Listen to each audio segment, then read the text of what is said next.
उत्तर भारत के एक छोटे से गांव में मोहन नाम का किसान रहता था। उसे क्या पता था कि बहुत जल्द उसके परिवार पर ऐसा दुख टूटने वाला है जो उसके बेटे की पूरी जिंदगी बदल देगा।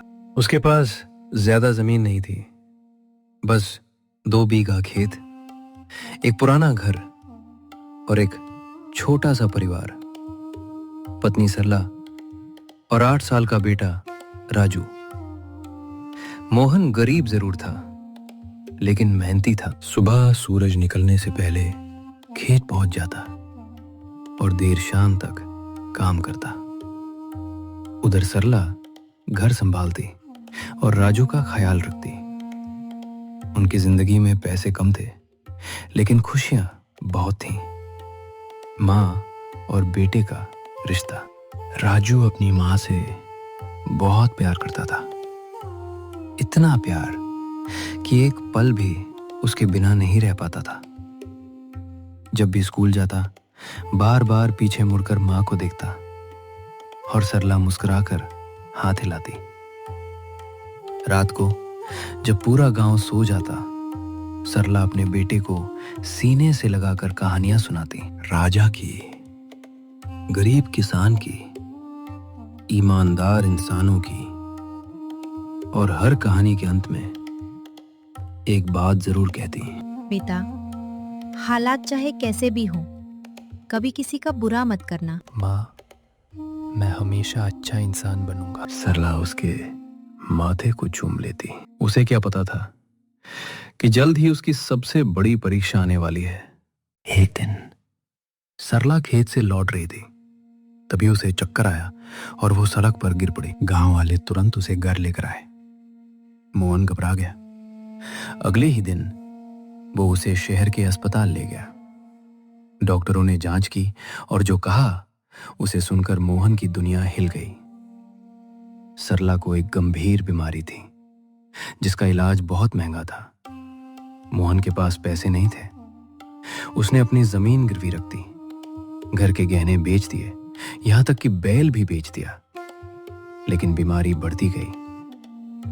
आखिरी बातचीत एक रात अस्पताल के कमरे में। सरला बिस्तर पर लेटी थी। उसकी सांसें धीमी हो चुकी थी। मोहन बाहर डॉक्टर से बात कर रहा था और अंदर राजू अपनी मां का हाथ पकड़े बैठा था। उसकी आंखों में आंसू थे। माँ, तुम जल्दी ठीक हो जाओगी। सरला मुस्कुराने की कोशिश करने लगी, लेकिन उसकी आंखों में भी आंसू आ गए। उसने धीरे से कहा, राजू, अगर मैं कभी तुम्हारे पास ना रहूं। राजू तुरंत रोने लगा। ऐसा मत बोलो माँ। मेरी बात सुनो बेटा, जिंदगी में चाहे कितनी भी मुश्किल आए, लेकिन अच्छा इंसान बने रहना और अपने पिताजी का हमेशा ख्याल रखना। राजू कुछ समझ नहीं पा रहा था। वो बस माँ का हाथ पकड़कर रोता रहा। अगली सुबह सूरज तो निकला, लेकिन राजू की जिंदगी में अंधेरा छोड़ गया। सरला हमेशा के लिए इस दुनिया से चली गई। पूरा गांव अंतिम संस्कार में आया। हर किसी की आंख नम थी, लेकिन सबसे ज्यादा टूटा था राजू। वो अपनी मां की चिता के पास बैठा बस एक ही बात कह रहा था, माँ, मुझे छोड़ के मत जाओ। माँ, मैं अकेला हो जाऊंगा। लेकिन जो लोग चले जाते हैं वे वापस नहीं आते। सरला के जाने के बाद घर बदल गया। रसोई वही थी, आंगन वही था, दीवारें वही थी, लेकिन अब घर में वो आवाज नहीं थी जो हर सुबह राजू को प्यार से उठाती थी। कुछ दिन बाद मोहन बाजार से सरला की बड़ी तस्वीर बनवा कर लाया। तस्वीर दीवार पर टांग दी गई। उस दिन से राजू रोज उस तस्वीर के सामने बैठता और अपनी सारी बातें बताता।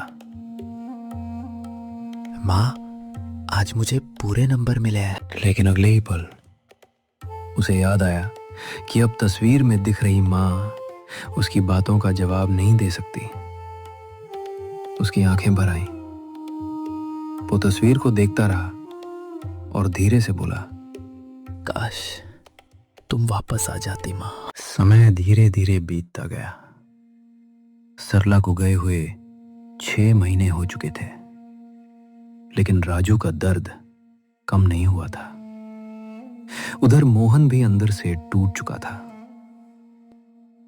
खेत का काम, घर की जिम्मेदारी और बेटे की देखभाल, सब कुछ अकेले संभालना उसके लिए मुश्किल होता जा रहा था।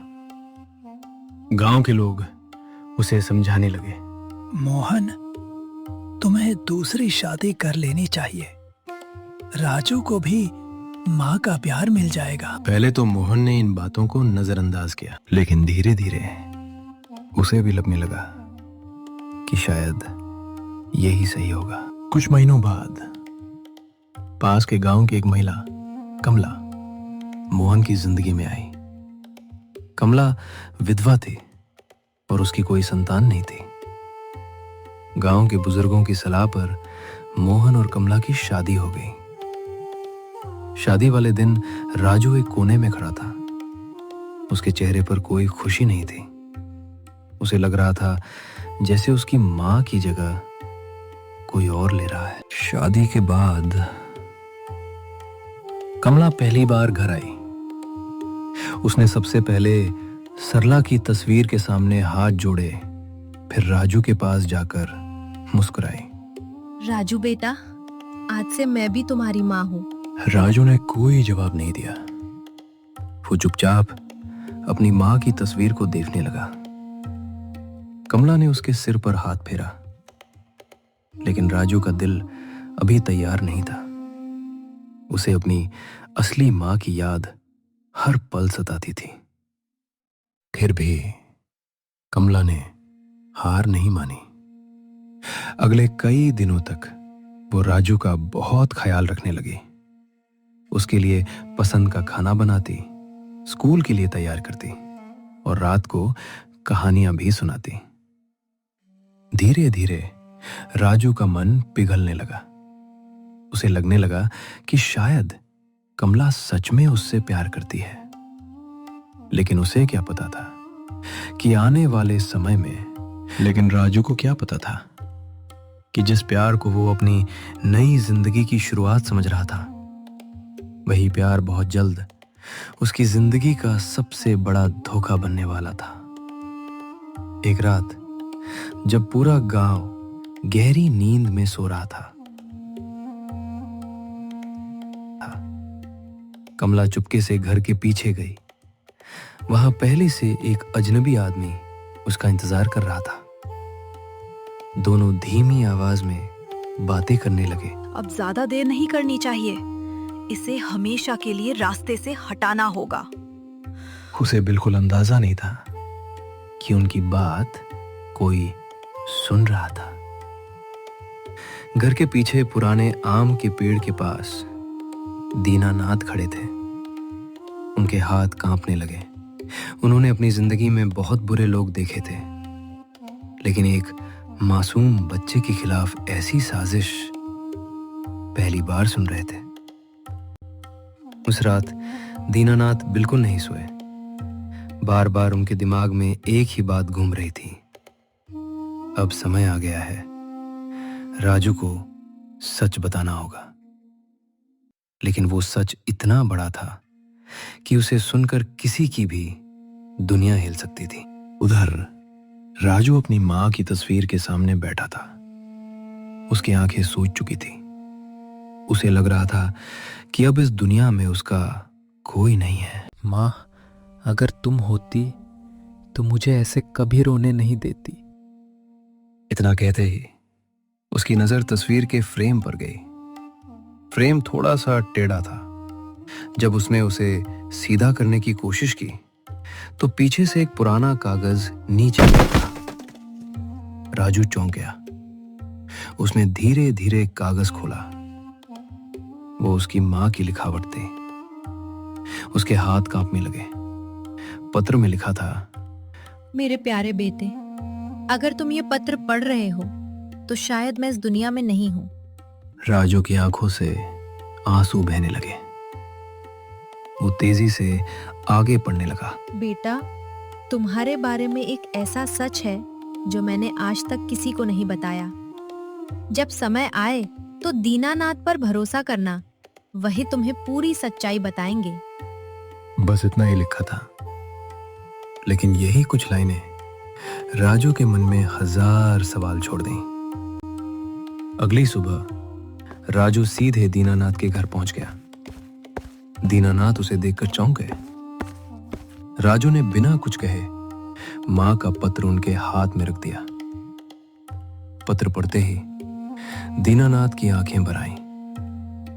कुछ देर तक घर में बिल्कुल सन्नाटा रहा। फिर उन्होंने गहरी सांस ली। बेटा, जिस दिन से मैं इस पल का इंतजार कर रहा था, वो दिन आखिर आ ही गया।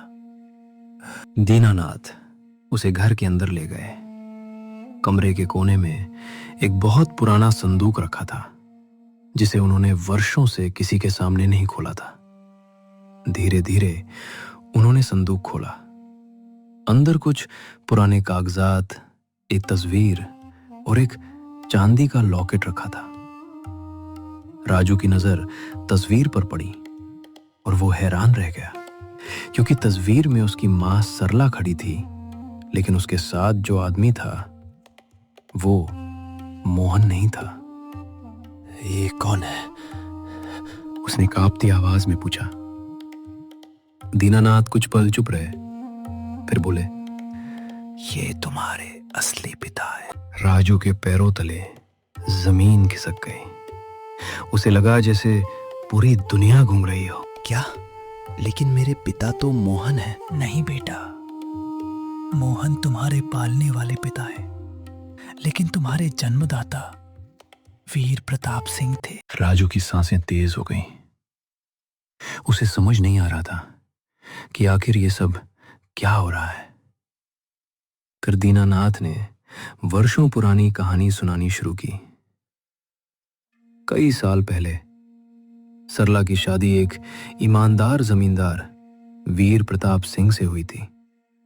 वो गांव के सबसे सम्मानित लोगों में से एक थे, लेकिन कुछ लालची रिश्तेदार उनकी जमीन और संपत्ति हड़पना चाहते थे। एक रात उन पर हमला हुआ और सबको लगा कि वो मर गए, लेकिन मरने से पहले उन्होंने अपनी सारी संपत्ति अपने होने वाले बच्चे के नाम कर दी थी। वही बच्चा राजू था। राजू के हाथ कांपने लगे।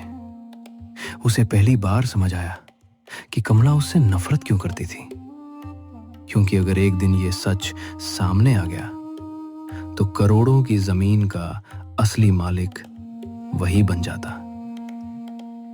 लेकिन कहानी यहीं खत्म नहीं होती। दीनानाथ ने चांदी का लॉकेट राजू की तरफ बढ़ाया।